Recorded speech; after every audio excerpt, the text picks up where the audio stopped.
Assalamualaikum warahmatullahi wabarakatuh. Salam. Alhamdulillahirabbil alamin. Allahumma shalli ala Muhammad wa ala ali Muhammad. Alhamdulillahirabbil alamin.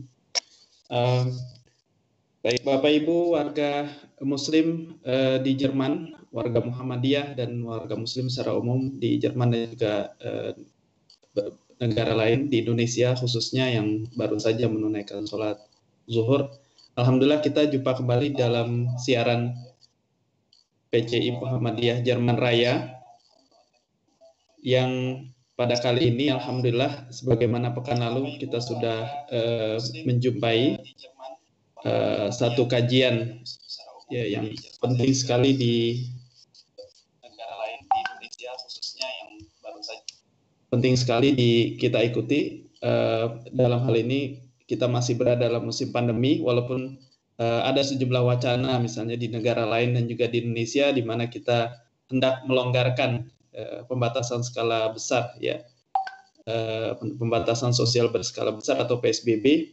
Dan di Jerman pun pada saat ini sudah sejak pekan lalu secara bertahap pemerintah federal Jerman sudah memberlakukan pelonggaran dan lockdown atau karantina wilayah secara bertahap di berbagai negara bagian. Dan mudah-mudahan kondisi ini bisa memberikan angin segar ya, normalisasi kehidupan kita kembali. Dan mudah-mudahan di Indonesia juga PSBB bisa insya Allah menghasilkan dampak yang lebih positif bagi penanganan pandemi. Dan kita yang tidak kalah penting terutama kita semakin menghidupkan kembali ibadah Ramadan kita pada tahun ini khususnya.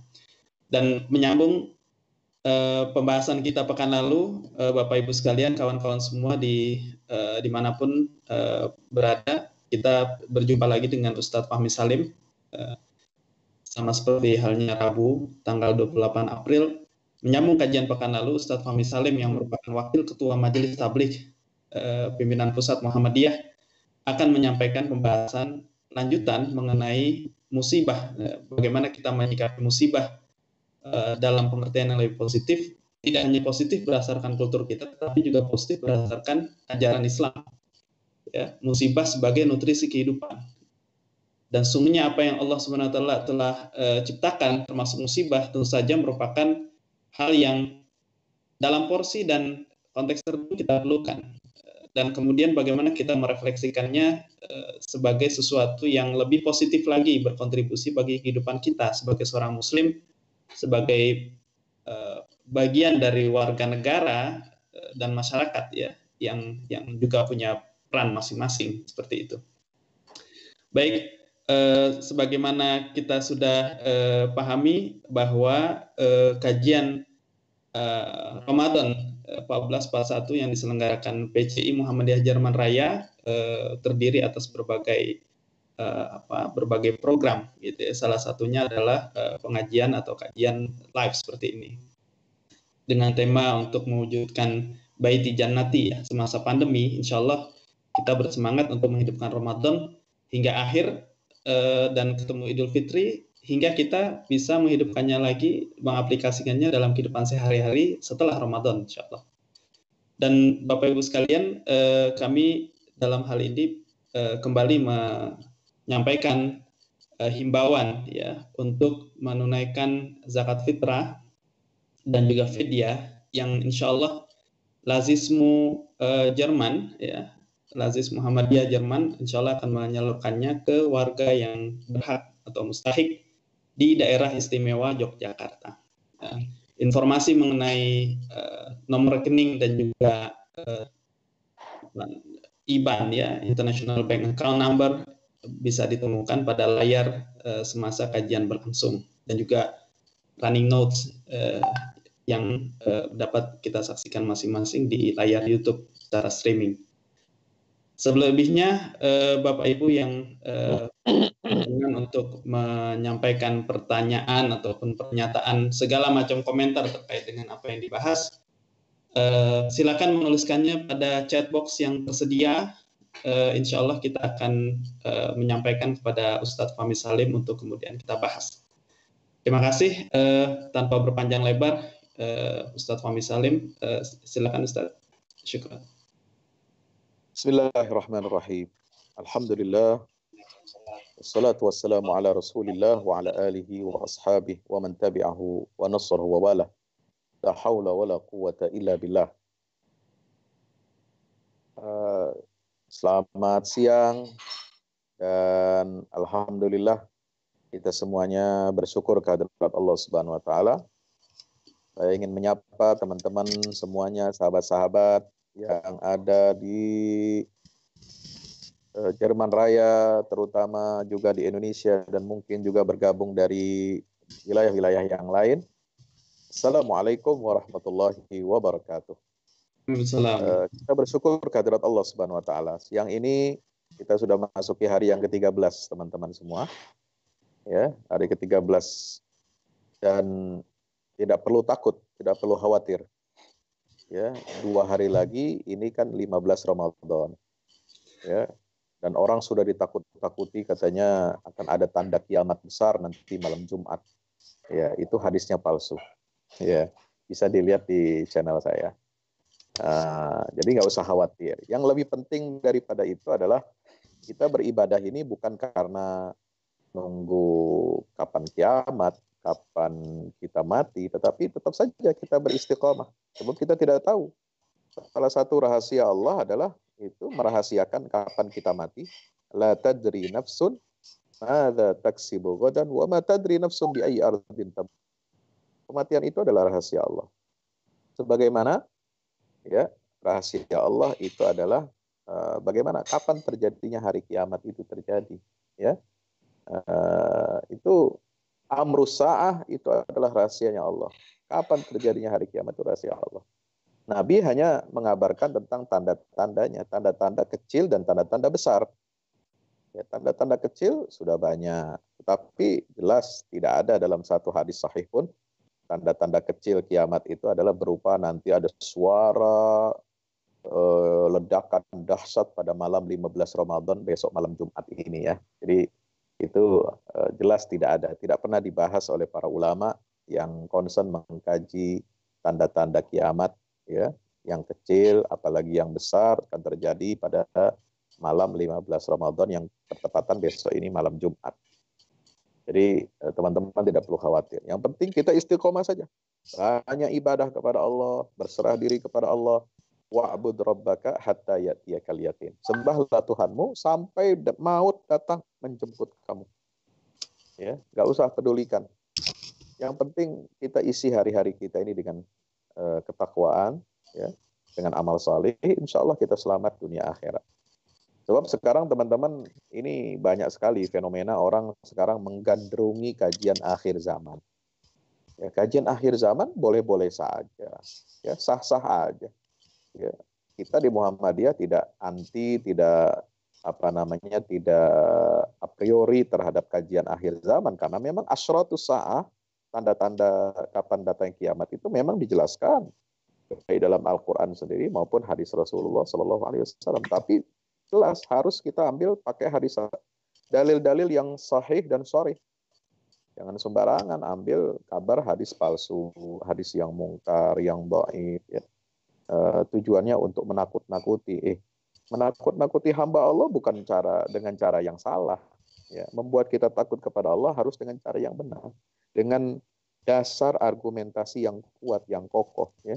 Jangan nanti kita dipermalukan atau ditertawakan oleh orang. Mana itu? Padahal ini konon sudah terjadi, sudah sering terjadi suara seperti itu pada malam hari, kapan, entah malam Jumat atau apa, tapi nggak kiamat-kiamat juga. Nah, jangan-jangan nanti Rasulullah yang bohong. Nah, ini kita harus hati-hati, jangan begitu. Jangan kita mencari sensasi, ingin mendapatkan jutaan viewers, ya, jutaan pemirsa, jutaan pendengar, lalu kita mengorbankan nilai-nilai, ya, keimanan kita yang mestinya harus bersandar kepada dalil-dalil yang pasti tentang tanda-tanda akhir zaman itu. Ya, dari zaman Rasulullah hidup juga Rasulullah sudah mengatakan, ya, aku ini diutus oleh Allah, ya, antara aku diutus oleh dengan hari kiamat itu hanya sebentar saja, hanya sedikit saja. Rasulullah SAW mengilustrasikannya itu seperti ya jarak 2 jari ini, ya dekat. Itu saja sudah 1.500 tahun, Mas. ya, dibilang dekatnya itu. Tentu dengan berbagai macam tanda-tanda. Ada tanda-tanda misalnya pembebasan penaklukan Baitul Maqdis dulu di zaman Umar bin Khattab, ya. Ada kematian aku kata Rasulullah, itu adalah tanda kiamat kecil gitu ya. Nah, tetapi itu tidak menyurutkan kita untuk tetap optimis memandang kehidupan, ya. Intinya dalam beragama kita harus berdasarkan argumentasi yang kokoh. Jangan mengambil hal-hal yang sensasional, ya, hal-hal yang apa namanya ekstravaganza, yang lebay kata anak sekarang, ya. Lalu kemudian kita jadi kalut, jadi gelisah, sudah tak ada corona, tambah lagi gelisah mengenai kiamat kecil nanti malam Jumat nanti. Wallahu a'lam bishawab. Nah, itu teman-teman sekalian dirahmati Allah. Kajian kita melanjutkan yang sebelumnya ini. Musibah sebagai nutrisi kehidupan, ya. Sebab tidak ada musibah di dunia ini yang terjadi kecuali dengan izin Allah Subhanahu wa taala.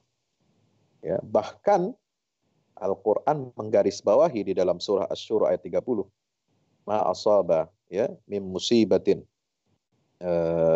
Ma asaba min musibatin fabima kasabat aydikum wa ya'fu an katsir.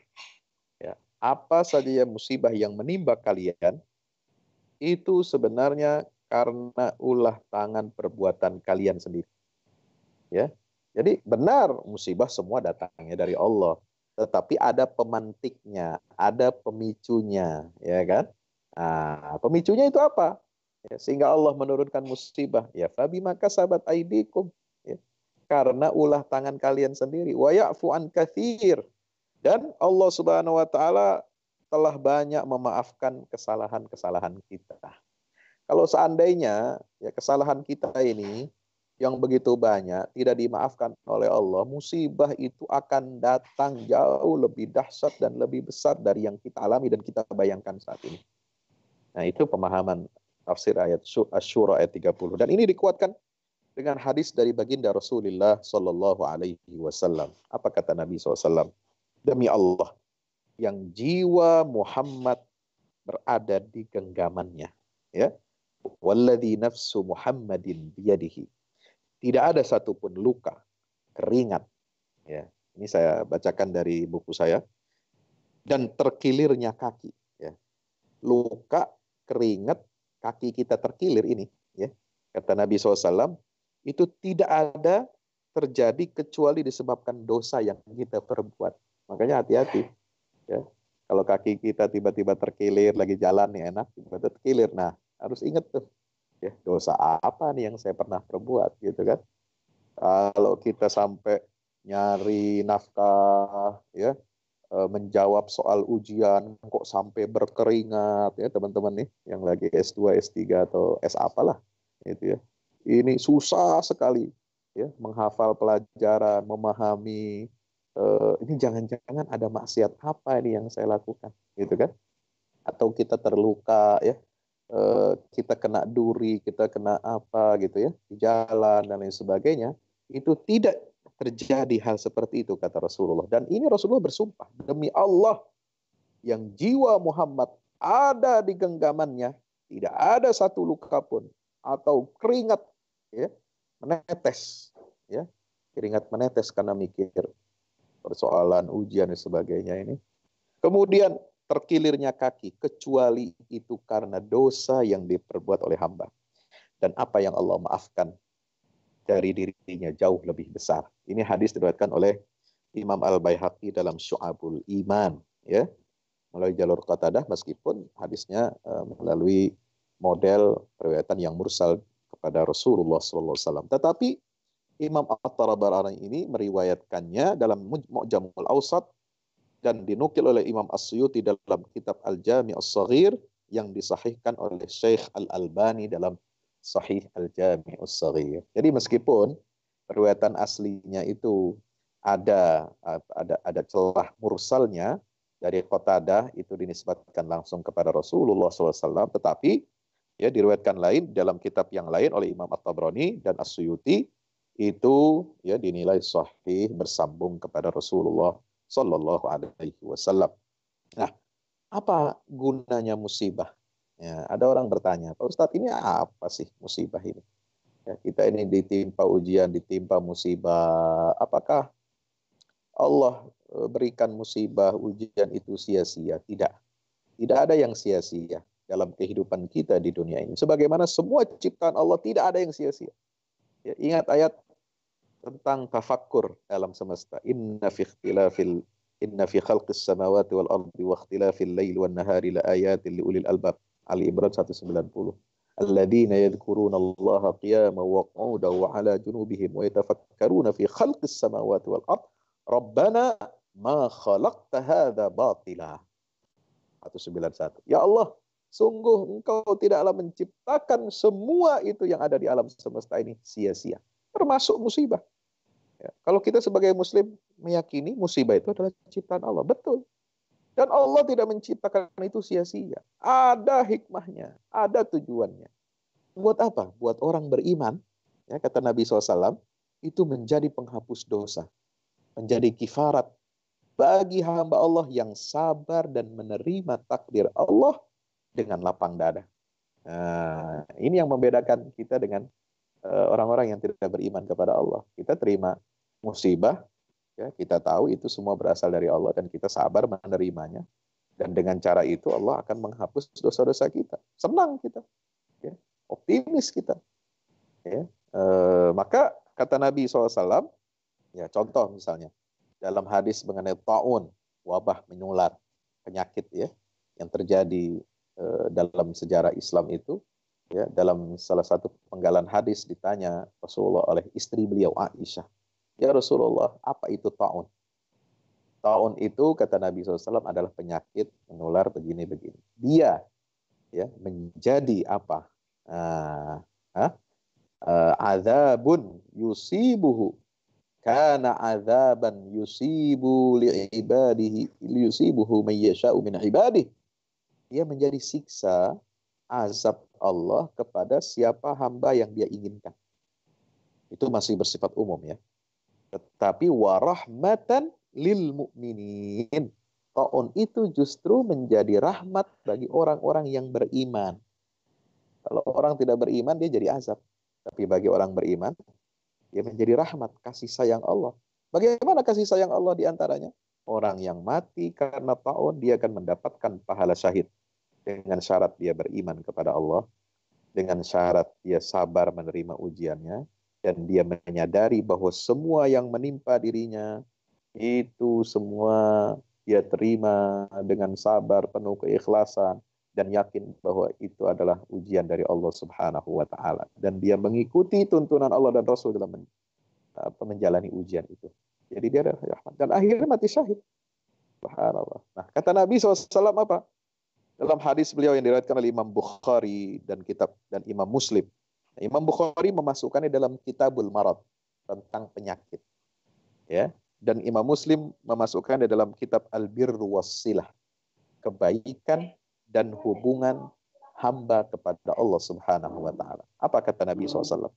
Demi Allah yang jiwaku ada di tangannya, tidaklah menimpa seorang mukmin suatu kesulitan, cobaan, gelisah, dan kesedihan, kecuali Allah hapuskan darinya dengan aneka musibah itu semua kesalahan-kesalahannya. Allahu Akbar. Sampai duri yang menusuk jarinya atau kakinya pun, kalau dia bersabar, kalau dia beriman kepada Allah Subhanahu wa Ta'ala, dan dia meyakini bahwa apa yang menusuknya itu semua sudah ditakdirkan oleh Allah, percaya dengan ketetapan keputusan Allah, dia sabar, dia menerimanya, tidak mengeluh, tidak menyalahkan siapa-siapa, itu akan menggugurkan dosa-dosanya, menghapuskan dosa-dosa. Subhanallah, ya, luar biasa istimewanya ya keterangan dari Nabi kita Muhammad sallallahu alaihi wasallam. Nah, pemirsa, teman-teman, sahabat-sahabat yang dirahmati Allah Subhanahu wa Ta'ala, maka kalau kita bicara tentang bagaimana kita mengubah musibah ini menjadi anugerah, dia menjadi nutrisi bagi kehidupan kita, ya, nutrisi bagi kehidupan kita. Itu kemarin saya sudah sampaikan kisah tentang Nabi Ayub dan Nabi Yusuf alaihissalam. Bagaimana ketegaran mereka menerima musibah, menerima ujian dari Allah. Dan kemudian musibah itu berubah menjadi anugerah, menjadi nikmat. Dan Allah lipat gandakan nikmat itu kepada orang-orang yang bersabar dan tawakal kepada Allah. Nah, yang ketiga, kisah ini dialami oleh siapa? Nabi Yunus alaihi salam. Nabi Yunus kisahnya luar biasa, merinding kalau kita membaca ayat-ayat tentang kisah Nabi Yunus di lockdown oleh Allah Subhanahu wa taala. Ya. Kalau ada istilah lockdown zaman dulu, mungkin ini lockdown yang paling mengerikan dalam sejarah. Lockdown yang paling yang paling menyedihkan, ya. Bagaimana tidak? Ya. Ini lockdownnya di dalam perut ikan. Ya. Kalau kita di lockdown, ya, atau karantina wilayah atau PSBB, ya masih di rumah, masih enak, ya, bisa ngemil kalau sebelum puasa siang-siang kan, bisa nonton TV, bisa main game, ya, bisa menikmati suatu, walaupun kita di rumah tapi kita bisa tahu keadaan-keadaan di luar sana, ya. Kita masih ada AC di rumah, masih ada sarana prasarana hiburan, ya, kita masih bisa ngapa-ngapain, ya. Tapi lockdownnya Nabi Yunus alaihissalam dalam perut ikan ini sangat mengerikan, ya. Sendiri, sepi, gelap, pengap, panas. Coba bayangkan saudara, ya, berada di dalam dasar lautan, di tengah kegelapan malam, di dalam perut ikan paus. Ini gelapnya ini berlapis-lapis. Subhanallah. Ya. Dari mana? Firman Allah Subhanahu wa taala menyatakan wa dzannuni idz dzahaba mughadiban. Ingatlah ketika Yunus itu pergi meninggalkan kaumnya, ya, dengan ada perasaan marah. Ya, setengah kesal dia meninggalkan kaumnya. Ya. Wa inna Yunus laminal mursalin idz abaqa ilal fulkil mashhun. Disebutkan lagi di dalam itu tadi dalam surah Al-Anbiya, ya. Surat Al-Anbiya yang menyatakan wa dzannuni idz dzahaba mughadiban fa dhanna ayat 87. Kalau surat As-Saffat ayat 139. Wa inna Yunus laminal mursalin. Sungguhnya Yunus itu termasuk orang-orang yang kami utus kepada kaumnya, termasuk rasul. Idz abaqa ilal fulkil mashhun. Dia naik masuk ke dalam, ya, perahu kapal yang berlayar penuh dengan muatan, tidak mengurangi muatannya, ya. Dan ketika Yunus, ya, namanya diundi, ya, keluar namanya itu 3 kali. Dia yang harus keluar dari kapal itu. Subhanallah. Subhanallah. Ini teman-teman yang dirahmati Allah Subhanahu wa taala. Kenapa Yunus ini marah keluar dari kaumnya? Ya, dia berupaya untuk mengisolasi kaumnya, ya, mengisolir dirinya dari kaumnya, tapi dibalas oleh Allah dengan isolasi dirinya. Nah, ini kita harus hati-hati, ya, terutama bagi para dai, para mubalik. Ya, jangan patah arang, jangan putus asa dari rahmat Allah ketika kita sedang berdakwah. Jangan cepat marah, cepat kesal, ya, termasuk orang tua juga barangkali, ya. Jangan cepat patah hati, patah arang, ya, putus asa ketika mendidik anak, walaupun susah, walaupun bandel, gitu, ya. Termasuk pemimpin, jangan cepat patah arang, patah hati, putus asa ketika dia menghadapi tipologi masyarakat yang berbeda-beda dengan orientasinya yang bermacam-macam, kelas sosialnya yang macam-macam.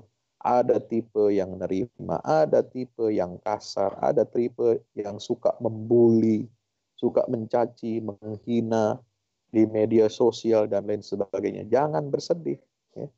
Makanya Allah turunkan firman apa pada Nabi SAW ketika hijrah? La tahzan, innallaha ma'ana. Jangan bersedih wahai Muhammad. Sungguhnya Allah selalu bersama kami. Itu diucapkan oleh Rasulullah kepada Abu Bakar. Jangan kau bersedih wahai Abu Bakar. Sungguhnya Allah bersama kami. Mau bagaimanapun, ya, mereka hendak membinasakan kita, memadaratkan kita, ya, melenyapkan kita, kalau Allah tidak berkehendak, dan Allah pasti menjaga hamba-hambanya yang saleh, wali-walinya, kekasihnya seperti nanti dalam kisah yang kedua yaitu Ashabul Kahfi, maka tidak ada ya satupun kekuatan di atas muka bumi ini yang bisa mencelakakan kita. Apa firman Allah dalam surah Yunus ayat 107? Wa iyyamsaskallahu bidurrin fala kashifa lahu illa hu wa iyuridka bi khairin fala radda li fadli. Kalau Allah sudah berkehendak ya kalian mendapatkan celaka, musibah, fala kashifa lahu, tidak ada yang bisa mengangkat musibah itu kecuali Allah, ya. Tidak ada yang bisa mengangkat corona ini kecuali Allah.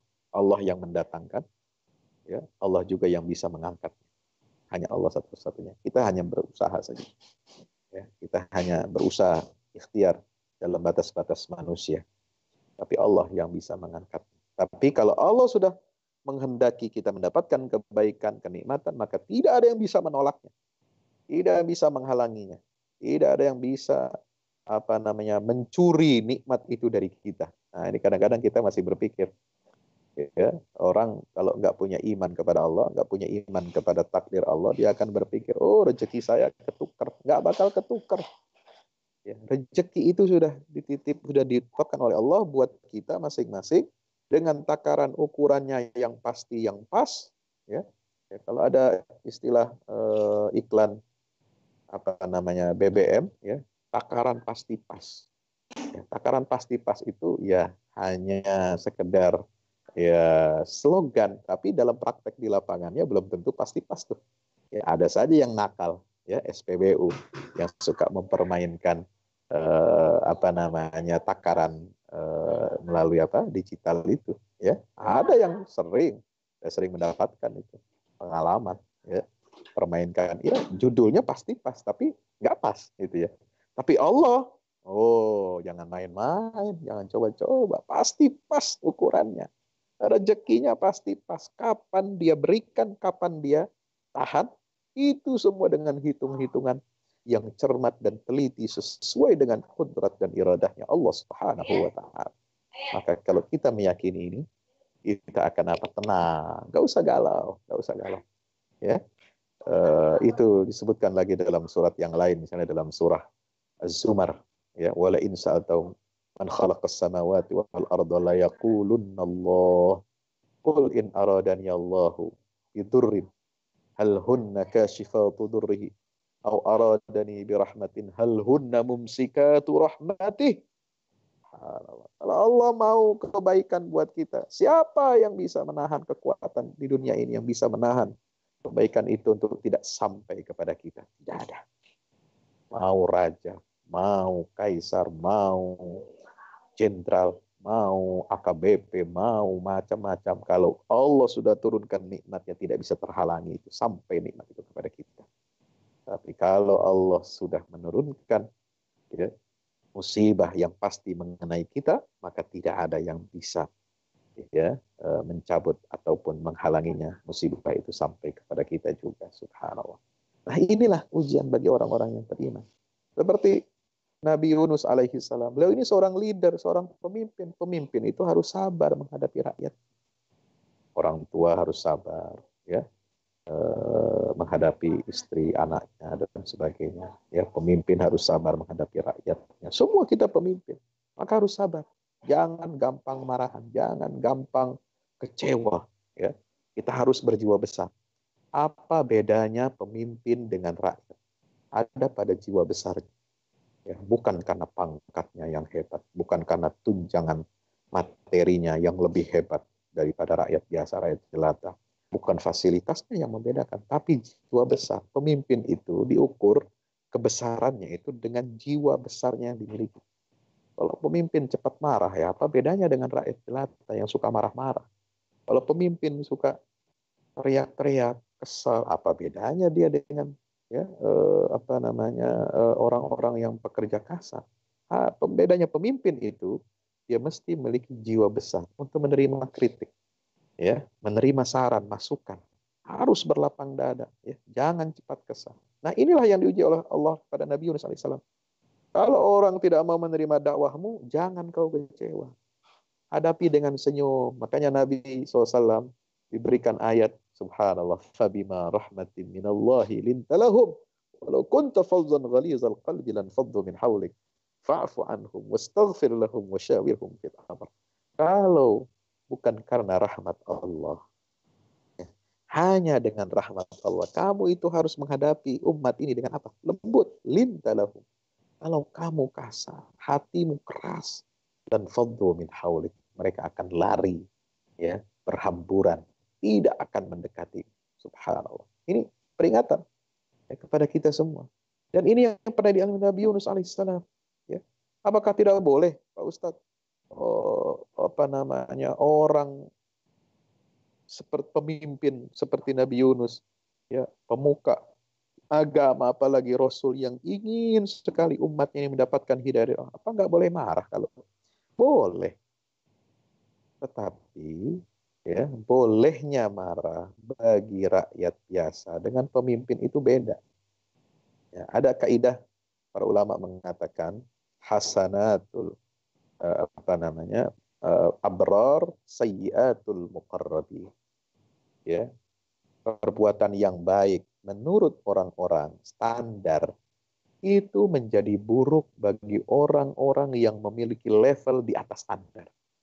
Ya, marah karena benar, karena sesuatu yang hak itu baik. Tapi bagi itu baik bagi siapa? Kita orang awam. Orang awam seperti kita marah karena melihat yang hak ini dilecehkan, wajar. Ya bagus itu, marah itu. Tapi tentu secara proporsional dan wajar ya. Tapi kalau marah itu ditunjukkan, walaupun itu kebenaran, itu ditunjukkan oleh Nabi dan Rasul yang di atas rata-rata kita, itu jadinya jelek. Nah, maka Rasul ini diaqamahul haud. Ketika namanya sudah keluar di UD 3 kali, dia harus keluar turun dari kapal. Maka apa yang terjadi? Faltaqamahul hutu wa huwa mulim. Dia ditelan, dimakan oleh ikan. Ya, wa huwa mulim, dalam keadaan terhina. Subhanallah. Coba bayangkan. Nabi, seorang Rasul, diungkapkan oleh Allah, wa huwa mulim, dalam keadaan terhina. Apalagi kita, bos. Kita bukan siapa-siapa kan? Kita bukan Nabi, bukan Rasul, bukan orang soleh juga, bukan Pak Siddiqin juga. Kalau kita berbuat salah, kita mestinya harus merasa terhina diri kita. Kita harus merasa hina kalau kita berbuat salah. Ya? Subhanallah. Ya. Laula annahu kana minal musabbihin labitha fi batni. Apa pelajaran dari kisah Nabi Yunus? Pertama, ya, kita harus apa? Kita harus sadar bahwa Allah pasti melihat kita. Ya, dan kita sadar bahwasanya teguran Allah itu pasti akan terjadi bagi orang-orang yang bermaksiat kepadanya. Dan kita tidak boleh merasa aman. Kan ada dalam surat yang satu lagi, surat Anbiya itu, fazonna allan naqdiru alaihi. Dia mengira kami tidak sanggup untuk menghukumnya. Ya. Nah, nggak boleh. Hamba Allah, ya, itu Nabi aja nggak boleh, Rasul aja nggak boleh punya perasaan seperti itu. Merasa dirinya baik, lalu tidak akan ditegur oleh Allah, tidak akan diberikan sanksi oleh Allah, peringatan oleh Allah. Nggak boleh perasaan itu. Kita harus selalu merasa, ya, kita ini pasti akan mendapatkan teguran, peringatan, keras ataupun sedang ataupun ringan dari Allah atas maksiat yang kita lakukan. Nah, ini harus kita tanamkan. Jadi dalam setiap kita menghadapi musibah, kita melihat, oh jangan-jangan ini kita ada maksiat, ini teguran dari Allah. Ya, rumah kita kebakaran misalnya ada, mungkin ada sesuatu yang kita, ada kesalahan kita, ya, maksiat dari Allah kepada Allah Subhanahu wa taala. Ini harus kita jaga. Jangan sampai kita merasa aman dari segala macam teguran dan peringatan dari Allah. Ini pelajaran yang kedua, ya. Fazanna allan naqdir alaihi fana. Maka kita harus selalu periksa hati kita. Kita harus selalu periksa hati kita. Jangan senantiasa merasa, oh kita ini sudah suci, kita sudah oke, kita sudah mantap. Nggak bisa. Ibadah kita sudah full, Pak Ustadz. Nggak. Belum tentu orang yang ibadahnya bagus, dia terbebas dari musibah.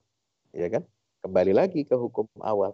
Orang kalau beriman, kalau mendapatkan musibah, itu adalah satu cara dari Allah untuk meningkatkan grade-nya, kualitas dia di hadapan Allah Subhanahu wa taala. Bukan berarti orang yang soleh nggak pernah dapat musibah, disayang Allah, bukan berarti tandanya nggak dikasih musibah. Ya, justru dalam hadis Nabi dikatakan apa? Innallaha idza ahabba abdan ibtalahu. Allah kalau sudah menyukai, mencintai seorang hamba, dia pasti akan uji. Nah, lulus atau tidak dalam ujian. Kalau dia lulus akan naik derajatnya. Seperti apa? Nabi Ayub, seperti Nabi Yusuf alaihissalam, dan seperti Nabi Yunus alaihissalam yang kita kisahkan ceritanya saat ini. Subhanallah. Nah, teman-teman yang dirahmati Allah Subhanahu Wa Taala, kisah yang hikmah dari yang ketiga, pelajaran dari kisah Nabi Yunus itu apa? Mari kita buat dalam daftar hidup kita ini suatu prinsip umum. Apa prinsip umum ini? Bahwa jika kita bermaksiat atau melanggar perintah Allah, maka siapkan diri kita untuk menerima siksa Allah. Berani berbuat, berani bertanggung jawab. Kira-kira itulah prinsipnya secara ringkas. Ya. Harus kita tanamkan prinsip ini. Ya, itulah yang menyebabkan apa? Kita selalu punya muraqabah kepada Allah, selalu merasa diawasi oleh Allah. Ya. Ini prinsip dipakai di dalam dunia hukum. Ya. Berani berbuat, berani bertanggung jawab. Ya. Al-jaza min jinsil amal kalau dalam bahasa istilah Al-Quran. Ya. Balasan itu tergantung amal perbuatan. In kana muhsinan, ya, kalau dia berbuat baik, maka dibalas kebaikan oleh Allah. Siapa yang berbuat jahat, dibalas jahat oleh Allah Subhanahu wa Ta'ala. Ya kan? Apa firman Allah dalam surah An-Nisa ayat 123? Laisa bi amaniyikum wala amaniyi ahlil kitab. May ya'mal su'an yujzabih. Ingat, ya, siapa yang berbuat jahat, berbuat buruk, dia pasti akan dibalas dengan yang sama. Wala tajidu lahu wala yajidu lahu min dunillahi waliyan wala nasira. Dan dia tidak akan mendapati daripada selain Allah ada pelindung dan ada penolong dari siksa atau azab Allah Subhanahu wa Ta'ala. Ya, ini pelajaran yang ketiga. Ya, yang keempat apa? Doa Nabi Yunus. La ilaha illa anta subhanaka inni kuntu fanada fi zulumat alla ilaha illa anta subhanaka inni kuntu minaz zalimin. Nah, dari doa ini saja, ya, ini sudah memancarkan suatu cahaya, ya, inspirasi yang luar biasa. Apa? Ini kalimat, ya, kalimat yang luar biasa. Ya, bahwa dalam kesempitan kita tidak ada yang bermanfaat bagi kita selain Allah. Dalam kesulitan kita tidak ada yang bisa mencukupkan kita kecuali Allah. Ya, ketika kita memiliki banyak harapan dan keinginan, maka tidak ada satupun yang bisa mewujudkan impian-impian kita kecuali Allah Subhanahu wa Ta'ala.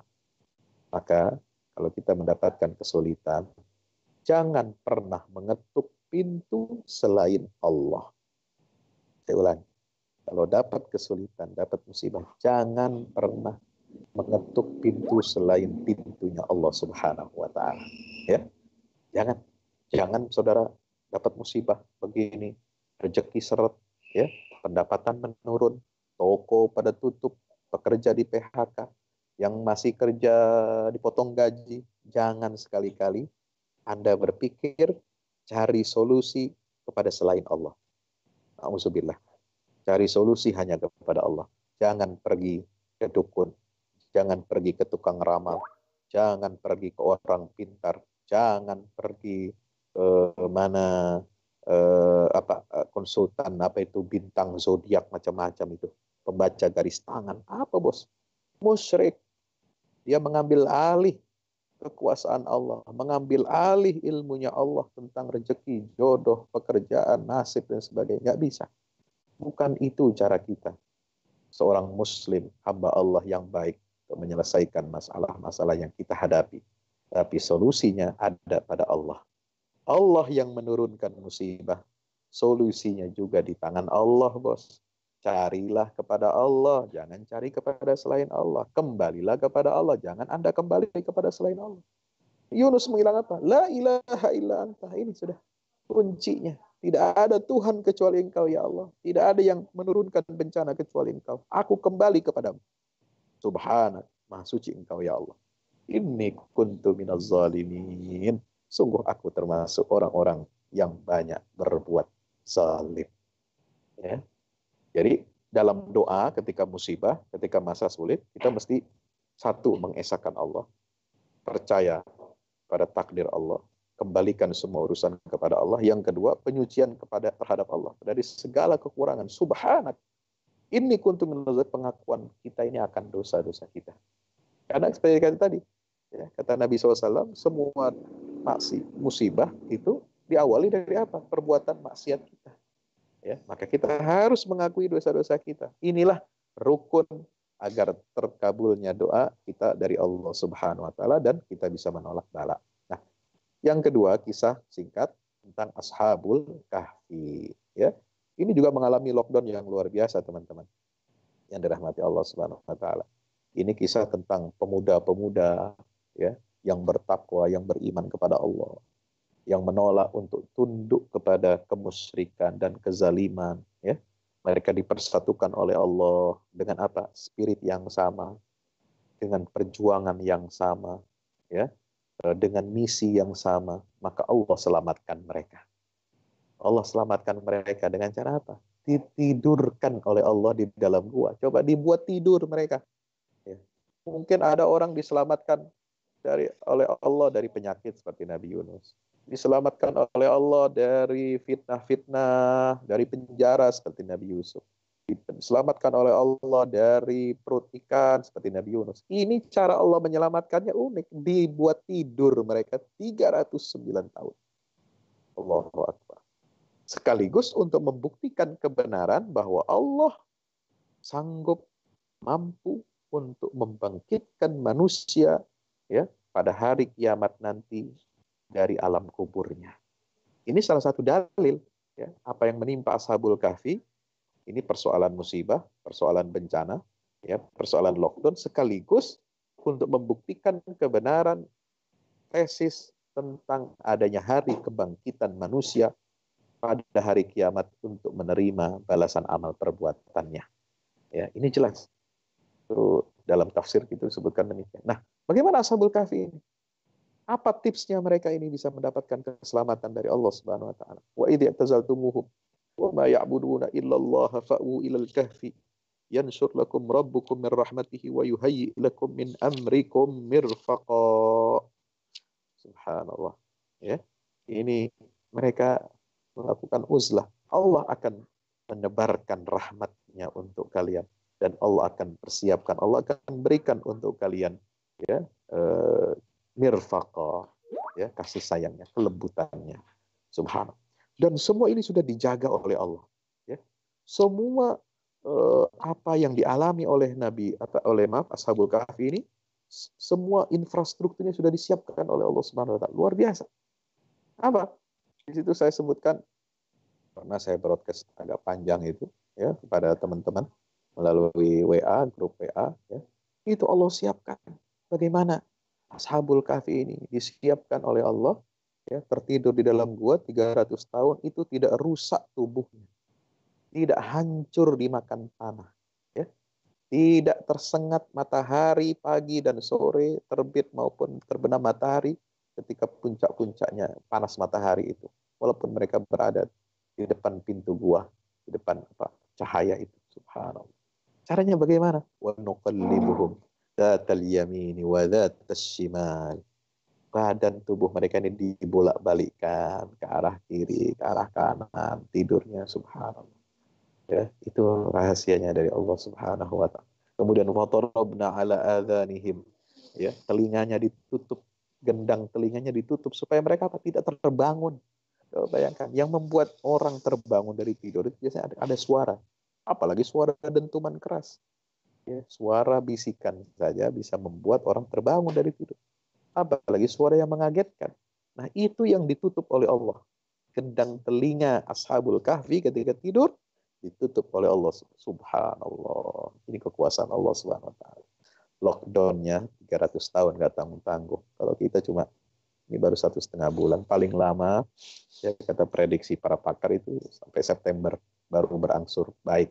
Ya, mudah-mudahan sekarang sudah ada relaksasi. Tapi walaupun relaksasi seperti yang disebutkan Mas Denny, ya, Mas Devni, maaf, di awal-awal tadi, itu bukan berarti kita bebas keluyuran, bebas ke kafe lagi, bebas ke tempat-tempat perbelanjaan, ya, apalagi mau Lebaran nanti bebas kita untuk sholat berjamaah, tarawih di masjid. Tidak begitu juga relaksasi dalam pengertian itu. Ya, kita harus tetap berhati-hati karena dia penyakit ini, ya, itu ada masa ledakannya, ada masa flatnya, turunnya, nanti ada naiknya lagi. Itu sampai itu kata ahli, ya, kata yang saya baca itu, ini baru bisa reda betul setelah 2 tahun, baru pulih betul seluruh dunia. Nah, di masa-masa tahun ini dan tahun depan itu masih ada, ya, fluktuasi, akan ada guncangan-guncangan dari akibat dari corona ini. Itu sudah sunnatullah. Seperti dulu, ya, flu Spanyol tahun 1918 sudah seperti itu, sudah, ya, MERS dulu, ya, flu burung dan lain sebagainya juga sama. Itu juga memakan waktu 2 tahun minimal supaya kembali stabil. Tapi kita berharap tentu ada relaksasi, ada sudah, tapi kita harus, imun kita harus kuat, ya, teman-teman yang dirahmati Allah. Nah, apa pelajaran di Ashabul Kahfi? Singkat, itu pertama, ya, ciri yang paling saya ambil kisahnya ini apa? Ciri orang soleh itu dia menjaga kualitas makanannya, konsumsinya dia jaga. Bahkan ketika mereka ini dalam keadaan terancam, ya, mereka pesan kepada orang, ya, satu orang dari mereka diutus untuk keluar setelah terbangun, ya, beli makanan. Apa kata teman-temannya? Falyanzur ayyuha azka ta'aman. Falyanzur ayyuha azka ta'aman. Ya, lihatlah, cari makanan terbaik dan yang paling bersih, yang halal. Ya, orang soleh, orang yang diselamatkan oleh Allah dari bencana, adalah orang-orang yang memiliki kualitas ketakwaan dari segi apa? Dari konsumsi makanan. Jangan makan sembarangan, ya, jangan makan yang haram. Juga makan dari harta yang bersumbernya itu haram. Ya, ini kita harus hati-hati. Ya, kenapa? Karena kalau kita dalam keadaan musibah ini, kita senang berdoa, minta supaya diangkat musibah ini. Nah, syarat diterimanya doa, dikabulkannya doa itu apa? Makanan yang halal. Jadi jangan cuma bisa doa saja. Ya, doa, Pak Ustadz, apa nih doanya? Tipsnya bagaimana? Ya, apa amalan ini doa? Tapi Anda masih makan yang haram, nggak diterima, bos, doanya. Pakaian Anda dari harta yang haram, nggak diterima doa ente. Ya, apalagi minumannya dari yang haram, nggak bakal diterima doa ente. Itu kata Rasulullah SAW. Anna yustajabulah. Bagaimana Allah mau mengabulkan doa kita kalau makan saja, minum saja, pakaian itu semua dari yang haram. Nauzubillah summa nauzubillah min zalik. Ya. Nah, kalau kita mau mendapatkan pertolongan Allah, jaga makanan kita, jaga sumber mata pencaharian kita, ya, agar kita mendapatkan ridha Allah. Kalau Allah sudah ridha, Allah kasih pertolongan, Allah kasih bantuannya, insya Allah. Yang kedua, pelajaran dari Ashabul Kahfi apa? Allah mampu menjaga para kekasihnya, yaitu orang-orang mukmin yang bertakwa, dalam keadaan mereka tertidur seperti Ashabul Kahfi, dijaga oleh Allah. Coba bayangkan, 300 tahun ada yang jagain. Coba kalau sekarang di rumah sakit, Anda misalnya ada keluarga, orang tua, ya, sakit keras, ya, masuk ruang ICU dan sebagainya, dirawat intensif, ya, mungkin seminggu 2 minggu kita masih kuat bertahan, sebulan masih oke lah, walaupun sudah mulai goyang, ya kan. Tapi kalau sampai berbulan-bulan, bos, siapa yang mau jagain? Ya, siapa yang mau biayain? Tapi Allah menjaga hambanya, kekasihnya, Ashabul Kahfi ini 300 tahun lebih. Dan itu tidak menyebabkan Allah itu apa? Lemah. Allah tidak pernah tidur. Allah tidak pernah kecapean. La ya'uduhu hifzuhuma wa huwal aliyyul azim. Alam semesta ini saja dijaga oleh Allah. Dia nggak merasa berat, dia nggak merasa letih, nggak merasa penat, ya, menanggung semua rezeki makhluk yang ada di alam semesta ini, bukan cuma manusia. Allah nggak kekurangan, ya, khazanah kekayaannya. Allah tidak letih mengurusi seluruh hambanya. Kulla yaumin huwa fisan. Tiap hari dia sibuk mengurusi seluruh makhluknya. Subhanallah jalla jalaluh. Apalagi cuma 300 tahun. Nah, 300 tahun Ashabul Kahfi di lockdown oleh Allah, diuji oleh Allah, ya tertidur supaya selamat imannya. Subhanallah, jaga. Apalagi dalam kondisi mereka terjaga, Allah pasti lindungi para walinya dengan pemeliharaannya dari segala macam bahaya. Seperti apa? Allah jaga Nabi Yunus, Allah jaga Nabi Ayub, Allah jaga Nabi Yusuf, Allah jaga Nabi kita Muhammad sallallahu alaihi wasallam dan semua umatnya yang istiqomah dengan ajaran agamanya. Ya, Allah waliyul ladina amanu. Allah itu pelindung orang-orang yang beriman. Dan dalam surat Yusuf ayat 64, Allah mengatakan apa? Fallahu khairun hafizah. Allah itu, teman-teman, adalah penjaga yang terbaik. Wa huwa arhamur rahimin. Dan yang maha penyayang di antara para penyayang. Demikian pengantar dari saya. Wassalamualaikum warahmatullahi wabarakatuh. Waalaikumsalam warahmatullahi wabarakatuh.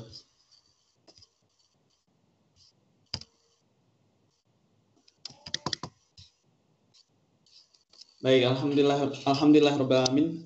Menyenangkan sekali Ustadz. Ini siraman yang tentu saja sangat kita perlukan ya di musim pandemi khususnya. Bahkan bagi mereka yang baik-baik saja dengan makanan masih tersedia di dapur seperti itu ya, tanpa bekerja secara biasa, secara normal, masih mendapatkan gaji rutin seperti itu, atau mereka yang bisnisnya tetap jalan. Ini pun sebenarnya situasi ini sangat mengkhawatirkan, karena kita berkurang keleluasaan kita dalam kehidupan sehari-hari, disertai sebenarnya rasa khawatir kalau terjangkit penyakit seperti itu. Apalagi kalau di antara kita masih ada mereka yang rentan, seperti katakanlah mereka yang sudah sangat manula gitu, yang sangat rentan terkena penyakit seperti itu, COVID-19. Baik, ini menarik sekali seperti yang disampaikan Ustadz, dan sembari tadi kita mendengarkan pembahasan dari Ustadz Fahmi Salim, ada sejumlah pertanyaan yang masuk Ustadz dari Jerman, dari Austria, dan dari Indonesia. Baik, mungkin satu persatu kita akan bahas, barangkali bisa justru memicu diskusi berikutnya gitu Ustadz ya. Alhamdulillah.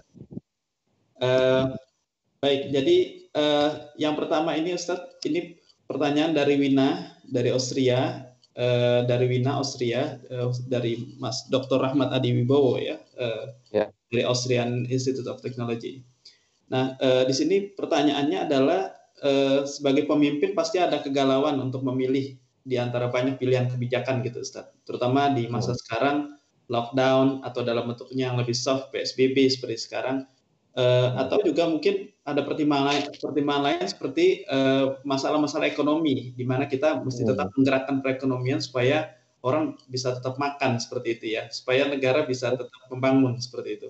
Nah, kalau lockdown dijalankan, kemudian roda perekonomian terhambat, apakah sebenarnya ada tuntutan Islam di dalam membimbing atau memberikan guidance bagi pemimpin di dalam situasi banyak musibah seperti sekarang, Ustaz? Silakan. Bismillah, walhamdulillah, wassalatu wassalamu ala rasulillah, wa ala alihi wa ashabihi, wa man tabi'ahu wa nasra wa la hawla wa la quwata illa billah. Jadi, teman-teman yang dirahmati Allah, pilihan yang dialami atau dihadapi oleh pemimpin ini memang tidak mudah. Ya, semua pemimpin, ya, mulai dari yang paling kecil, ya, pemimpin keluarga, pemimpin masyarakat, apalagi pemimpin suatu negara, ini selalu menghadapi dilema pilihan yang sama-sama sulit. Tetapi ada kaidah dalam Islam itu menyatakan irtikab akhafid dararain. Ya, kita diharuskan memilih pilihan yang paling kecil madaratnya. Untuk apa? Menyelamatkan semua. Ya, untuk menyelamatkan semua, kita harus ambil pilihan yang paling kecil madaratnya. Nah, madarat ini sekarang pilihannya apakah nyawa manusia atau perekonomian? Ya, pilihannya hanya dua, mau menyelamatkan manusia atau mau menyelamatkan perekonomian. Ya. Kalau kita dengan alasan kita harus jaga investasi, kepercayaan asing, ya, kalau kita lockdown, ini investasi akan hengkang, akan keluar, lalu kemudian akan menyulitkan keuangan perekonomian, dan juga ada kewajiban kan dalam undang-undang karantina seperti di tanah air di Indonesia ini kan ada kewajiban pemerintah memberikan santunan langsung ya bagi warga yang terdampak karantina atau lockdown ya. Nah, barangkali itu yang menyebabkan pemerintah enggan ya ulil amri ini. Mungkin juga di tempat lain berani untuk mengambil keputusan lockdown karena pemerintah siap dengan segala konsekuensinya, termasuk membiayai ataupun memberikan bantuan langsung kepada warga karena mereka tidak bisa berkegiatan sehari-hari atau mungkin ada yang dipotong gajinya atau di PHK. Nah, ini keputusan yang sama-sama tidak sulit, tapi juga menyelamatkan manusia ini sangat penting. Satu nyawa itu sama dengan nilainya semua nyawa manusia. Ahyaha faka'annama ahyan nasa jami'a wa man qatala nafsan bighairi nafsin faqad faka'annama qatala nasa jami'a. Orang membunuh satu nyawa itu sama dengan bunuh seluruh nyawa manusia. Kalau menghidupkan satu nyawa sama dengan menghidupkan nyawa manusia seluruhnya. Nah, di mana yang perlu kita dahulukan, prioritaskan? Ya, ekonomi itu ya akan bangkit kalau ada manusianya. Betul. Kalau manusianya mati, sakit parah ya, gimana ekonomi bisa bergerak? Siapa yang mau menjalankan ekonomi? Tidak bisa. Ya, maka kita harus prioritaskan kesehatan masyarakat dulu. Menjaga nyawa manusia ini lebih diutamakan ketimbang ekonomi. Ekonomi dia akan bangkit lagi. Ya mungkin akan ada pelambatan, betul. Akan ada ini konsep, betul. Tapi negara memang harus bertanggung jawab. Ya, dan mengambil risiko itu. Sebab nanti juga akan tergantikan, ya, akan tertutupi sendiri kalau kondisi masyarakat ini sudah oke, tidak ada dampak yang begitu besar, dan ketika itu cepat dilakukan, ini bisa memutus mata rantai itu secara baik. Jadi saya kira kembali di sini diperlukan apa? Diperlukan wisdom, ya, seperti halnya wisdomnya kisah yang dialami oleh Nabi Musa dan Nabi Khidir. Ukurannya bukan untung rugi. Ya, lihat nanti kisah Nabi Musa dan Khidir itu dari poin yang ketiga, kisah yang ketiga tentang takdir membangun tembok yang sudah hampir roboh. Nah, di situ harus ada logika kebaikan yang harus kita menangkap. Wallah. Baik, betul sekali Ustaz. Jadi ini mencerahkan sekali ya. Mungkin kata kuncinya itu wisdom ya. Ini yang bagaimana caranya orang kan selalu membangun kebijakan di antara berbagai pilihan itu dengan data ya. Nah ini wisdom ini bahkan lebih dari sekedar knowledge. Jadi kalau tadi ilustrasinya adalah Nabi Khidir ya, tidak hanya sekedar knowledge tapi juga wisdom seperti itu. Dan tentu saja tidak semua pilihan kebijakan ini menyenangkan semua orang Ustaz ya. Bisa jadi bagi satu orang itu air mata, tapi bagi yang lain justru menjadi mata air atau sebaliknya seperti itu. Nah, menarik sekali Ustadz. Ini kalau kita tarik lagi ke tataran individu, ada satu pertanyaan dari Frankfurt Ustadz, dari Jerman yang cukup menarik sebetulnya. Kalau pada tataran individu ini kita menerima musibah seperti itu ya. Nah, bagaimana sih posisinya kita membedakan apakah ini ujian seperti itu,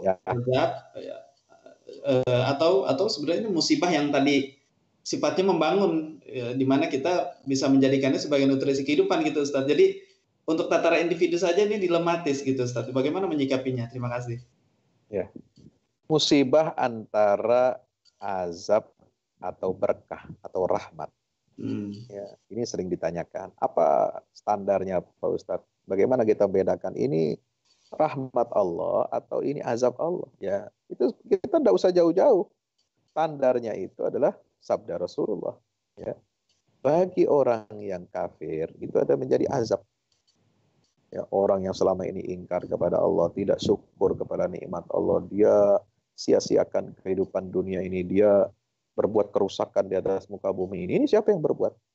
Ya munculnya virus inilah contoh ya, yang bikin muncul virus itu ya kan, ada yang bilang ini buatan manusia atau sengaja, tapi para ahli kan semua sepakat ini karena apa? Karena munculnya mutasi gen pada hewan liar itu yang lalu kemudian menjangkiti manusia. Karena apa? Konsumsi yang berlebihan, konsumsi yang tidak pada tempatnya, yang melanggar fitrah manusia. Ya, nah ini semua azab. Ya. Nah, tapi bagi orang beriman yang bukan menjadi penyebab terjadinya musibah ini dia menjadi rahmat. Ya, jadi kita melihat begini, kita ukur diri kita apakah kita ini sudah baik.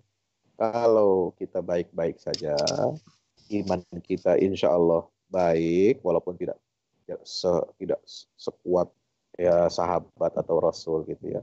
Ya standar lah. Amal soleh kita juga standar baik saja. Walaupun kita ada dosa masa tapi nggak terlalu amat gitu ya.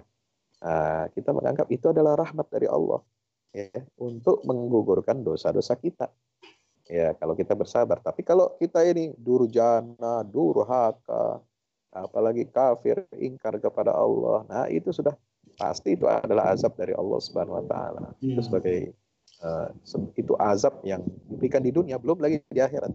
Jadi panjernya, DP-nya itu sudah dikasih di dunia. Belum lagi nanti di akhirat ya. Jadi kembali kepada itu. Ya, kita melihat diri kita masing-masing. Baik, Ustaz. Jadi memang ada patokan mengenai amal apa yang sebelumnya kita sudah perbuat gitu, Ustaz ya.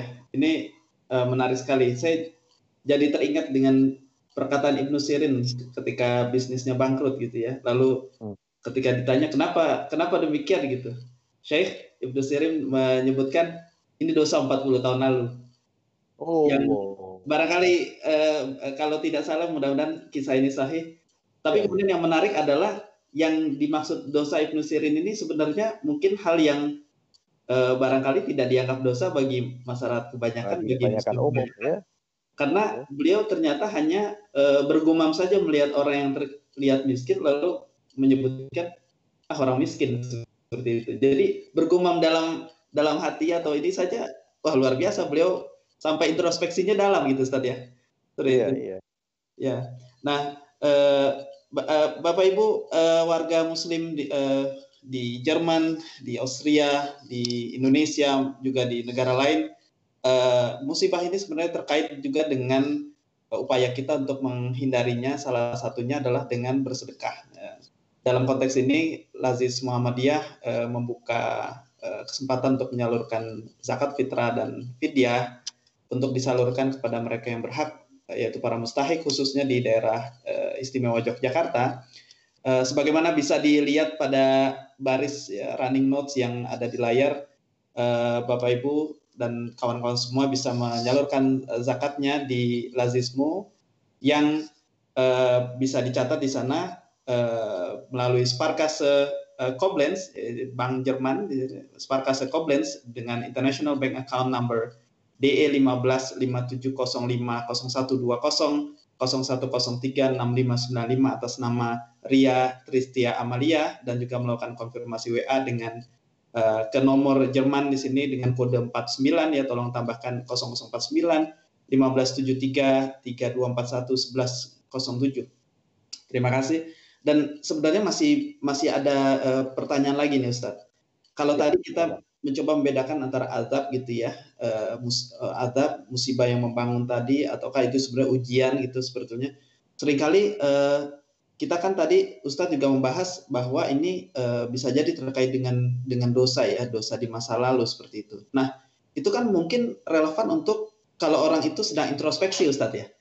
Nah, di masyarakat kita itu baik di medsos maupun percakapan keseharian tuh, itu kemudian muncul ungkapan-ungkapan, itu dia kayaknya punya dosa tuh, itu karena dosa. Jadi mulai menyebutkan aib dosa, seolah-olah senang melihat orang susah atau susah melihat orang senang gitu, Ustaz. Nah, ini bagaimana nih Ustaz, menurut Ustaz menyikapi fenomena ini? Karena ramai ini di media sosial juga seperti itu. Terima kasih. Terima kasih. Ini juga penting ini ya. Jadi apa yang dialami atau kita saksikan di hiruk-pikuk media sosial ini juga menjadi cermin bagi masyarakat kita. Intinya apa? Ketika Rasulullah mengingatkan kita bahwasanya tidak ada luka, tidak ada keringat, tidak ada kaki terkilir, ya, itu semua melainkan karena dosa yang pernah kita lakukan. Nah, itu sebenarnya untuk konsumsi muhasabah, introspeksi diri, ya, bukan untuk jadi gunjingan orang lain, bukan untuk ghibah dan tajassus. Nah, ini kan ada larangan Allah dalam Al-Quran surat Al-Hujurat. Wala yaghtab ba'dukum ba'dha ayuhibbu ahadukum ayakula lahma akhihi maitan fakarihtumu. Ya, wala tajassasu. Nah, bahkan diawali dengan apa? Wala tajassasu wala yaghtab ba'dukum ba'dha. Bahkan kurang lagi masih ada disebutkan wajid ya ayyuhalladzina amanu jitanibu katsiran minadh. Jauhilah suudzon kepada orang. Jangan kamu mencari-cari aib kesalahan orang, tajassus. Dan jangan kamu ghibah. Bayangkan. Mulai dari apa? Prasangka buruk. Jangan cari kesalahan orang. Ya, ini sudah tahap level yang kedua lagi, advance ya. Kemudian yang ketiga, jangan kamu ghibah. Jadi ghibah ini puncak ya, kedunguan sebenarnya. Puncak apa namanya? Hubungan sosial kita itu akan rusak karena tiga hal ini. Suudzon, ya, kemudian mencari kesalahan orang, dan yang ketiga itu adalah melakukan ghibah, ya, pergunjingan. Nah, ini kalau dibawa ke ranah publik tidak bagus, meskipun ya bisa jadi itu benar ya sebagai bentuk introspeksi buat diri kita. Tapi kalau kita menyalahkan, oh dia mati karena ini, oh dia ya sakit karena ini, oh kita bukan ini, itu semua lalu dikaitkan dengan apa? Ini adalah azab yang Allah timpakan kepada dia, ya. Nah, kita harus berhati-hati. Itu beda-beda tipis antara kita ngomongin orang, ya, dengan kita mengambil ibrah, mengambil pelajaran dari apa yang menimpa orang. Nah, mestinya itu cukup jadi konsumsi kita saja, nggak usah sebutkan nama, kalaupun mau. Ya, untuk mengambil ibrah. Nah, kadang-kadang orang terlalu semangat mengambil ibrah, tapi nyebutin nama orang, akhirnya jadi ghibah, jelek-jelekan, gitu ya. Kita tidak perlu, cukup saja singgung secara umum saja bahwa ini fenomena terjadi di masyarakat kita banyak. Ya, tidak perlu sebut nama. Makanya saya tuh lebih hati-hati, kita tidak sebut nama untuk menghindarkan diri kita dari penyakit ghibah. Ya.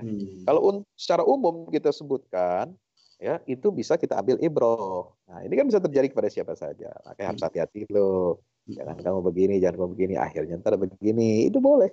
Ya. Seperti Fir'aun. Ya, itu hak Allah menyebutkan kejelekan Fir'aun. Dalam Quran kan disebutkan kejelekannya. Nah, itu bukan ghibah namanya. Allah bukan menggibah Fir'aun. Tapi untuk jadi apa? Ibrah. Ya, bagi orang-orang yang beriman, bagi orang kafir supaya mereka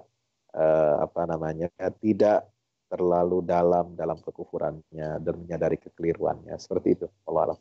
Gitu ya. Baik Ustadz. Jadi concern saudara kita dari Jakarta tadi insya Allah terjawab nih Ustadz, dan mudah-mudahan kita terhindar dari perilaku ember gitu ya, kalau orang bilang luber kemana-mana gitu yang dibicarakan dan gibah, apalagi di bulan Ramadan seperti ini. Mudah-mudahan kita terlatih untuk menghindari gibah. Dan ini masih ada pertanyaan-pertanyaan lain Ustadz, dan masih terkait dengan yang tadi ditanyakan dari Jakarta. Ini dari Depok menanyakan hal yang juga konseptual tadi Ustadz. Apa bedanya konsep musibah seperti ini yang dengan yang kita bisa atau sering dengar mengenai karma gitu Ustaz. Padahal sepertinya karma ini bukan datang dari Islam seperti itu Ustaz. Bagaimana kita membedakannya itu Ustaz? Terima kasih. Ya. Konsep musibah ya, dengan tadi ayat-ayat Al-Qur'an mengatakan surat Asy-Syura ya, ma'asai musibatin fabima kasabat aydikum wa ya'fu an katsir ayat 30. Lalu diperkuat oleh hadis Rasulullah dalam riwayat Imam At-Tabarani, ya. Itu tidak sama dengan karma. Ya, karena konsep musibah dalam Islam ini meniscayakan apa? Meniscayakan itu adalah semua terjadi atas kehendak dan izin Allah. Kalau Allah tidak menghendaki, Allah tidak mengizinkan, tidak terjadi. Sebab begini, banyak orang maksiat tapi nggak dapat musibah kan?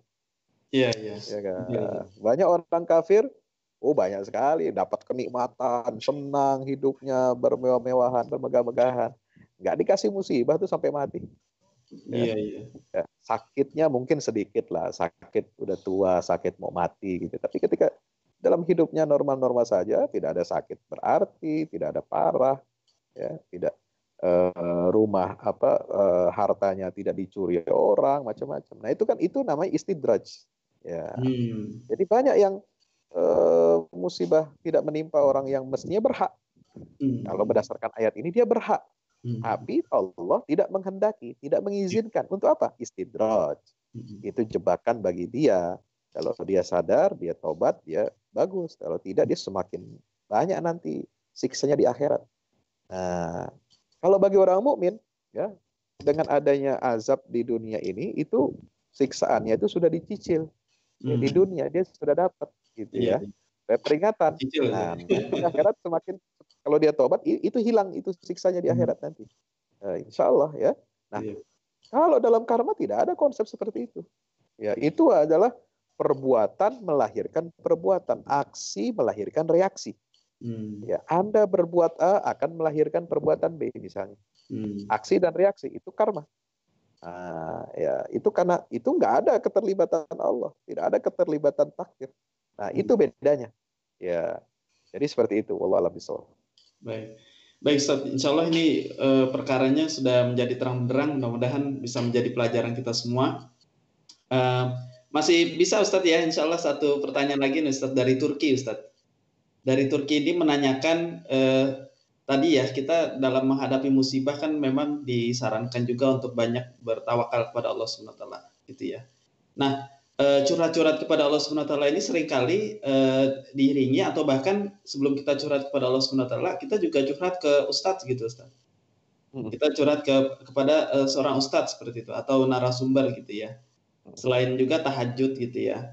Nah, rasanya butuh tempat yang pas ketika ada masalah. Nah, ini boleh nggak sih seperti ini, Ustadz? Kalau kita curhat kepada orang lain, khususnya orang yang kita tuakan gitu ya, atau kita anggap berilmu seperti itu. Terima kasih, Ustadz. Ya, boleh. Jangankan Anda curhat sama Ustadz. Ustadz aja musibah, curhat juga. Ya, curhat minimal kepada istrinya. Minimal kepada orang tuanya misalnya ya, atau kepada teman dekatnya misalnya. Jadi curhat ini biasa, ya, boleh. Bukan berarti curhat itu yang nggak boleh itu apa? Kita mencari solusi lain kepada selain Allah. Mencari solusi kepada selain Allah itu yang nggak boleh. Kalau curhat kan kita hanya menyampaikan keluhan. Ya. Innama asku. Nah, kalau Al-Quran mengatakan Nabi Yakub itu innama asku basi wa huzni ilallah. Itu makomnya para nabi itu. Ya, susah kita ngikutin.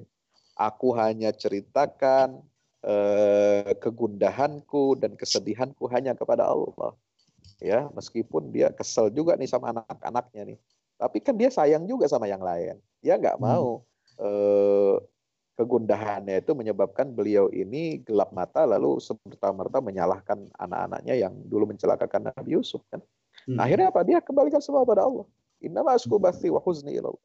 Nah, itu kalau bisa kita lakukan seperti Nabi Yakub, fabiha wa ni'mat, bagus sekali. Kita curhat hanya kepada Allah, cari solusi juga kepada Allah. Tapi kalau sebagai manusia biasa ya, kita ini manusiawi, curhat kepada istri, curhat kepada orang yang dituakan, curhat kepada ustadz boleh, yang nggak boleh kalau kita mencari solusi, ya. Sampai solusi nggak boleh berarti Ustadz ya? Minta kepada selain Allah, pergi ke dukun, tukang ramal, ya, atau ke ahli nujum, ya, baca zodiak tangan, macam-macam, gitu.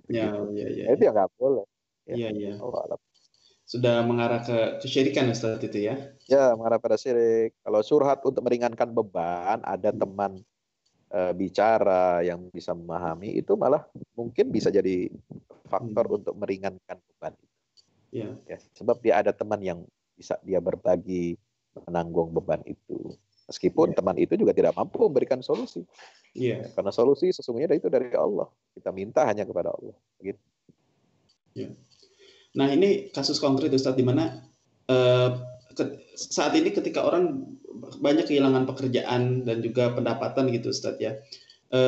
Kalau kita pantau di media sosial itu banyak orang yang mungkin kawan-kawan sekitar kita gitu ya yang kemudian membuat status terbuka gitu Ustadz di sosial media, misalnya di Facebook atau di Instagram, yang mereka itu ya sudah terang-terangan bahwa dia butuh makan seperti itu Ustadz, atau dia butuh pekerjaan seperti itu.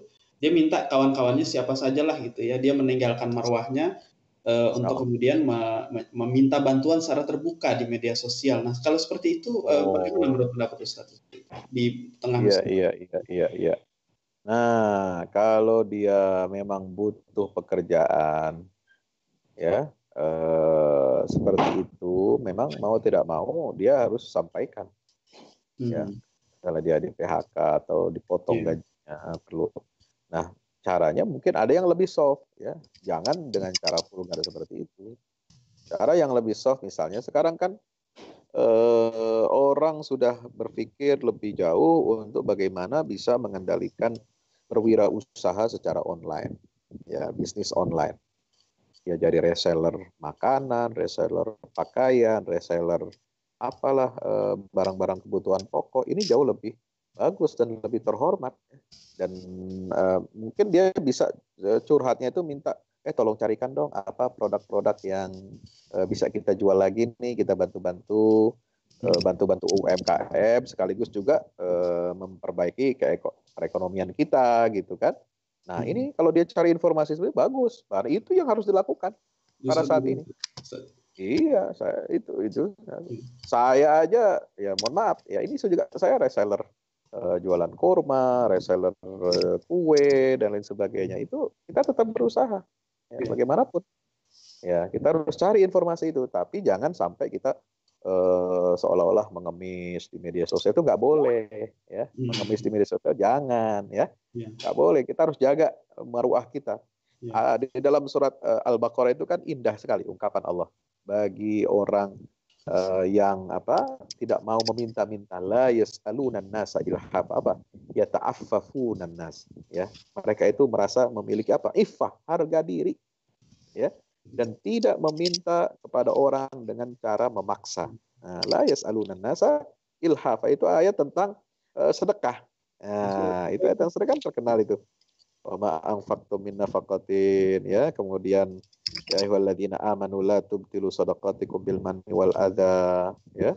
Itu semua ada tentang keterangan bahwa kita ini jangan sekali-kali meminta-minta. La yas'alunan nasa ilhafa. Ini dalam ayat 272. Ya, lil fuqara'il ladzina uhsiru fi sabilillah la yastati'una darban. Banyak orang fakir, ya, yang tidak sanggup melakukan perjalanan di muka bumi. Yahsabuhumul jahilu aghnia. Orang yang tidak tahu kondisi mereka menganggap mereka ini orang yang berkecukupan. Minat ta'afuf. Kenapa? Karena menjaga harga dirinya. Jadi punya iffah. Ta'rifum bisimahum. Apa tanda mereka?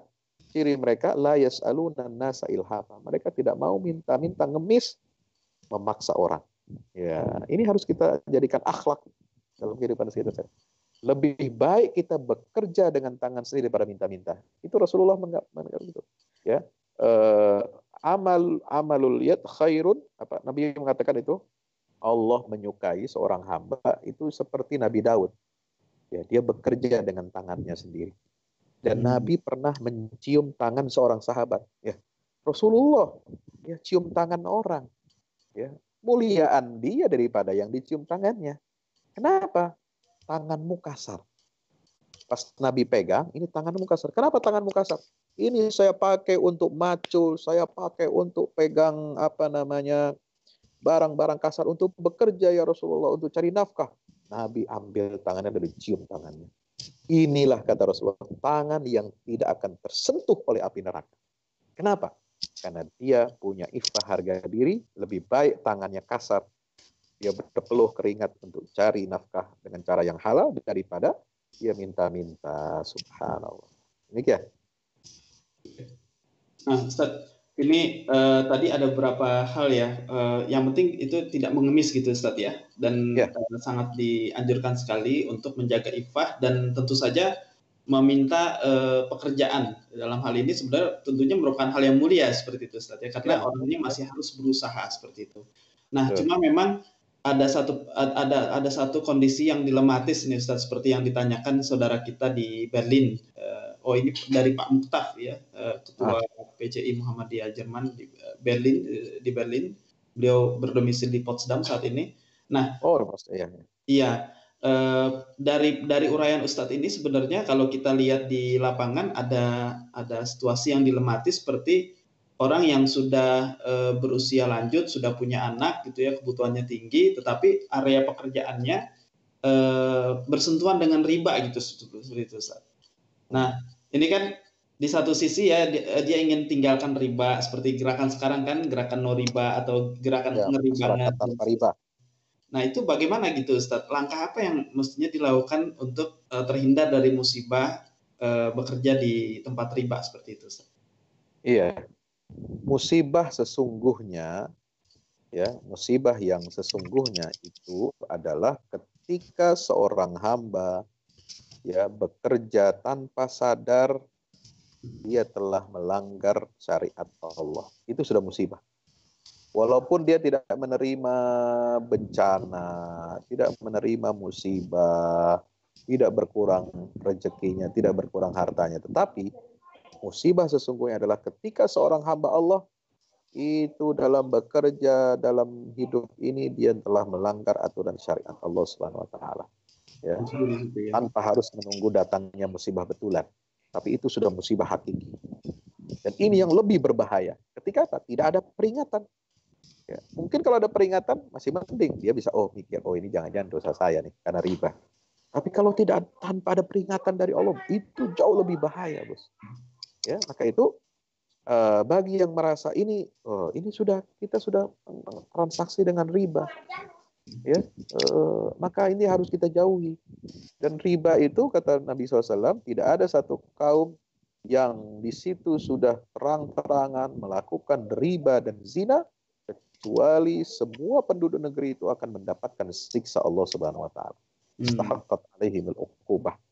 Ya, atau istahallu bihim uqubatallah atau azabi. Mereka telah menghalalkan diri mereka untuk mendapatkan azab aku, kata Allah Subhanahu wa taala. Nah, apalagi dosa riba ini yang paling ringan itu sama dengan dosa seorang anak berzina dengan ibunya. Itu paling ringan. Paling ringan dosanya itu. Paling ringan itu. Ini paling ringan. Maka Nabi mengatakan, Allah melaknat orang yang makan harta riba, orang yang memberikan harta riba, orang yang meminjamkan riba, orang yang mencatatnya, menjadi saksinya. Ya, itu semua dalam satu sistem. Ya, semua dilaknat oleh Allah Subhanahu wa taala. Maka cepat-cepatlah bertobat. Ada atau tidak ada musibah, ada saudara menerima sakit atau tidak, tapi kalau saudara sudah melakukan perbuatan yang melanggar syariat Allah, ketahuilah itulah musibah sesungguhnya. Allah alam bisawab. Baik. Jazakallah khairan katsiran. Kita sudah mendekati penghujung acara dan alhamdulillah begitu banyak pertanyaan gitu Ustaz yang masuk. Ini dari tadi kita sudah mendiskusikan dalam setengah jam ini 6 pertanyaan ya, yang datang dari Frankfurt, yang datang dari Wina, Austria, dari Turki, Jakarta, Depok, dan juga terakhir tadi dari Berlin. Alhamdulillah banyak sekali penjelasan dari pertanyaan tersebut yang sebenarnya punya hikmah, dan insya Allah ini semakin membuktikan Islam ini merupakan agama yang solutif gitu ya Ustaz ya. Tidak hanya agama yang seringkali orang-orang orientalis barat itu sering menyebutkan agama itu hanya untuk meninabobokan orang saja gitu. Atau agama itu hanya memberikan himbauan-himbauan omong kosong gitu ya. Subhanallah, jadi Islam ini punya solusi konkret yang insya Allah kalau kita jalankan dengan paripurna, insya Allah akan memberikan ketenangan kehidupan kita dan juga keselamatan dari musibah seperti itu. Baik, jadi insya Allah Bapak Ibu warga Muslim dimanapun berada, kita memasuki penghujung acara. Insya Allah Ustadz Fahmi Salim akan tetap menemani kita melalui podcast video dan audio harian yang diposting di WA Group Muhammadiyah Jerman Raya, juga di Facebook, laman Facebook PCI Muhammadiyah Jerman Raya, dan juga bisa ditemukan di Instagram. Dan secara rutin setiap satu pekan sekali, setiap Rabu jam 8 waktu Jerman ataupun jam 13 waktu Indonesia ba'da zuhur, Ustadz Fahmi Salim akan secara live menyampaikan ulasan-ulasan dan juga tausiah bagi kita semua dalam kurun waktu 1,5 jam. Nah, insya Allah Ustadz Fahmi Salim mulai pekan depan ada tema baru Ustadz ya, tema baru tentang ayat-ayat anti galau. Nah, ini sebenarnya masih terkait sekali dengan apa yang kita bahas sekarang. Nah, Ya. Ini biasanya ternyata bukan hanya anak-anak muda milenial gitu dan generasi Z yang galau Ustaz ya. Sering kali Ya. kita temukan ini generasi di atasnya, generasi X, generasi Y juga mengalami galau-galau gitu ya di musim pandemi, bahkan mungkin di luar musim pandemi juga mengalami galau juga. Nah, pembahasan pekan depan insya Allah sangat penting buat kita secara konkret. Kita akan bahas dan juga bagaimana Allah menyediakan di berbanyak ayat Quran cara kita untuk menghadapi kegalauan seperti ini, seperti itu. Insya Nah, Allah. insya Allah dalam waktu dekat juga dalam pekan ini PCI Muhammadiyah Jerman Raya juga akan menghadirkan kajian live secara online pada channel yang sama PCI Muhammadiyah Jerman Raya di YouTube dan ditembuskan di Facebook dan Instagram. Insya Allah hari Kamis besok jam 17 waktu Jerman atau jam 22 malam waktu Indonesia bersama Bapak Hajrianto Tohari. Beliau merupakan anggota Muhammadiyah ya, warga Muhammadiyah yang sekaligus juga menjadi duta besar Indonesia untuk Lebanon. Dan insya Allah pada hari Sabtunya, Sabtu lusa, hari Sabtu tanggal 9, ya, tanggal 9 Mei, insya Allah jam 8 pagi waktu Jerman atau jam 13 siang dengan Kang Abik atau Habibur Rahman El Surozi yang beliau bertepatan saat ini sedang ada di Indonesia, tetapi sebetulnya beliau sudah beberapa waktu belakangan ini sedang menempuh studi doktoral di Universitas Leipzig seperti itu. Insya Allah kita akan jumpa lagi pada channel yang sama dan juga dengan Ustadz Fahmi Salim hari Rabu pekan depan. Dan kita sama-sama doakan mudah-mudahan kita semua bisa keluar dari pandemi seperti ini. Amin. Sebelum ditutup, Ustadz mohon berkenan membacakan doa. Mudah-mudahan insya Allah kita bisa menguatkan ruhiyah kita untuk bisa menghadapi berbagai tantangan yang ada. Terima kasih. Baik. Mari kita beristighfar kepada Allah Subhanahu wa taala dan mengucapkan doa Nabi Yunus alaihissalam. Astaghfirullahalazim, astaghfirullahalazim, astaghfirullahalazim. La ilaha illa anta subhanaka inni kuntu minadh zalimin. La ilaha illa anta subhanaka inni kuntu minadh zalimin. La ilaha illa anta subhanaka inni kuntu minadh zalimin. Alhamdulillahirabbil alamin. Allahumma salli wa sallim wa barik ala Muhammadin wa ala alihi wa sahbihi ajma'in. Ya Allah yang maha pengasih, maha penyayang, ampunilah dosa-dosa kami, dosa-dosa kedua orang tua kami, dosa guru-guru kami, Amin. dosa mertua kami, dosa seluruh sanak keluarga kami, kaum muslimin dan muslimat, mukminin mukminat, baik yang masih hidup maupun yang telah meninggal dunia, ya Allah. Amin. Ya Allah, ya Rahman, ya Rahim, ampunilah dosa-dosa kami, dosa kedua orang tua kami sebagaimana, dan sayangilah mereka ya Allah sebagaimana dahulu mereka menyayangi kami waktu kami masih kecil. Ya Allah, ya Rahman, ya Rahim, angkatlah semua musibah, semua bencana, semua penyakit, semua kesulitan yang menimpa kaum muslimin, negeri-negeri kaum muslimin dan seluruh dunia ya Allah tanpa kecuali ya Allah. Jadikanlah musibah ini menjadi anugerah bagi kami ya Allah. Jadikanlah musibah ini sebagai keberkahan bagi kami ya Allah. Jadikanlah musibah ini sebagai pengingat dan peringatan bagi kami untuk kembali ke jalan-Mu yang lurus ya Allah ya Rahman. Ya Allah, alaika tawakkalna wa ilaika anabna wa ilaikal masir. Kami hanya bertawakal kepadamu ya Allah. Kami hanya kembali kepadamu ya Allah. Kami hanya mengetuk pintu-Mu ya Allah. Maka perkenankanlah doa-doa kami ya Allah. Sebagaimana Engkau perkenankan doa Nabi Yunus alaihissalam yang mengatakan, yang berdoa kepadamu, la ilaha illa anta subhanaka inni kuntu minaz zalimin. Perkenankanlah doa kami ya Allah sebagaimana Engkau perkenankan doa Nabi Ayyub yang berdoa kepadamu, Rabbi inni massani yadhur wa anta arhamur rahimin. Perkenankanlah doa-doa kami ya Allah sebagaimana Engkau perkenankan doa Nabi Yusuf alaihi salam, tawaffani musliman wa alhiqni bis salihin. Wafatkan aku dalam keadaan muslim dan gabungkan aku bersama orang-orang hamba-Mu yang saleh ya Allah. Ya Allah, perkenankanlah doa kami ya Allah sebagaimana Engkau perkenankan doa Ashabul Kahfi, pemuda-pemuda yang saleh, pemuda-pemuda yang menjadi kekasih-Mu ya Allah, ya Rahman, ya Rahim. Ketika mereka berdoa, Rabbana atina min ladunka rahmatan wa hayyi lana min amrina rasyada. Ya Allah, berikanlah kepada kami, karuniakanlah kepada kami dari sisimu rahmat. Wahai lana min amrina rasyada, dan berikanlah jalan petunjuk yang lurus kepada kami dalam mengarungi kehidupan ini ya Allah. Ya Allah, berikanlah jalan keluar bagi hamba-hambamu yang tidak memiliki tempat, yang tidak memiliki hilah, tidak memiliki celah ya Allah. Berikanlah kesembuhan bagi yang sakit, berikanlah kelapangan bagi orang yang kesulitan ya Allah ya Rabbal Alamin. Berikanlah semua permohonan-permohonan kami ini ya Allah. Bersihkanlah hati kami dari nifak, hati kami dari riya, hati kami dari syirik, hati kami dari menjauh kepadamu ya Allah. Ya Allah ya Rabbal Alamin. Rabbana atina fid dunya hasanah wa fil akhirati hasanah wa qina adzabannar. Wa sallallahu ala Muhammad wa ala alihi wa sahbihi wa sallam. Walhamdulillahi rabbil alamin.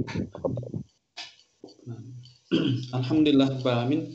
Kita sampai di penghujung acara tepat waktu. Insyaallah Ustadz, semoga Allah mengabulkan doa dan juga amal, terutama ibadah kita pada hari ini insyaallah. Dan mari kita memperkuat ya amal ibadah kita di bulan Ramadan, seiring dengan kita sudah mendekati pertengahan, dan tidak lama lagi kita akan memasuki insyaallah 10 hari terakhir di mana kita akan mengejar kedatangan Lailatul Qadar. Mudah-mudahan Allah memudahkan kita terus istiqomah di dalam ibadah ini. Insyaallah jazakallah khairan Ustaz, dan juga jazakumullah khairan katsiran seluruh warga muslim dimanapun berada. Insyaallah kita akan akhiri dengan doa kafaratul majelis. Subhanakallahumma bihamdika asyhadu an la ilaha illa anta astaghfiruka wa atubu ilaik. Terima kasih banyak dan saya. Assalamualaikum warahmatullahi wabarakatuh. Auf Wiedersehen. Waalaikumsalam warahmatullahi wabarakatuh.